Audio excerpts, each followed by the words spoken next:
Congratulations, you've made it to the interview stage. Through a series of behavioural interview questions, the hiring manager is looking to find out more about how you work and resolve challenges in the workplace. The interview is a great opportunity to demonstrate and expand on your skills, personality, and appetite for the role. While behavioural interview questions don't necessarily have right or wrong answers, there is a method you can use to give better responses.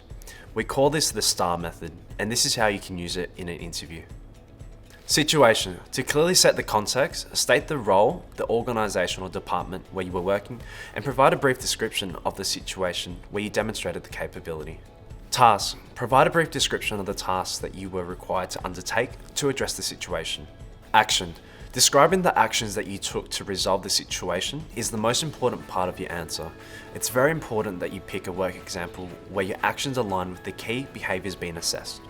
Results. A really strong workplace example should finish with a great achievement statement. An achievement statement provides the evidence that your actions were effective and should include the outcome. Let's look at how you can use the STAR method to answer a typical behavioural interview question.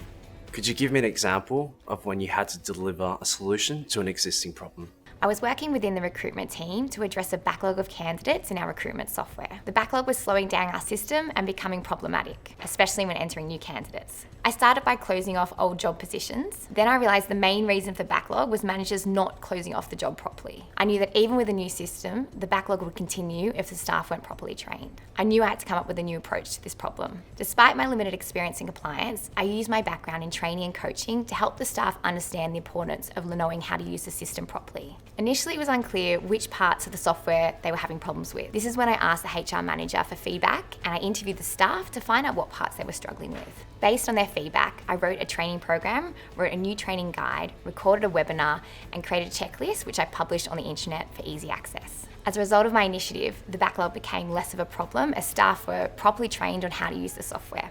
In the long term, there were fewer errors in the system and the HR received fewer queries regarding the software.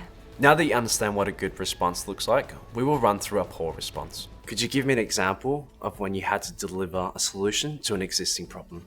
My team had to fix some problems in our recruitment software. There was so much old data in there, it was really slow and kept clogging up. It made my job really difficult. We worked on clearing the backlog of candidates, but then we realised the staff weren't properly trained on the software. We created some training materials so hopefully this backlog wouldn't happen again. We thought about every step involved. We used Word and typed up a document, we used Adobe Connect and recorded to a webinar. We shared our training materials online and got our staff to help us clear the backlog. We haven't had a backlog as bad as this one since we did it.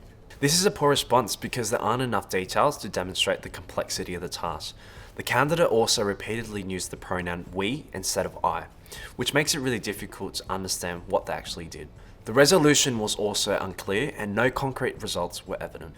Remember, to give the best response, take your time to explain through the situation, task, action, and results of your achievements. By explaining the crucial part you played through each stage, you'll be able to illustrate how you think, behave, and communicate to the interviewer. Good luck.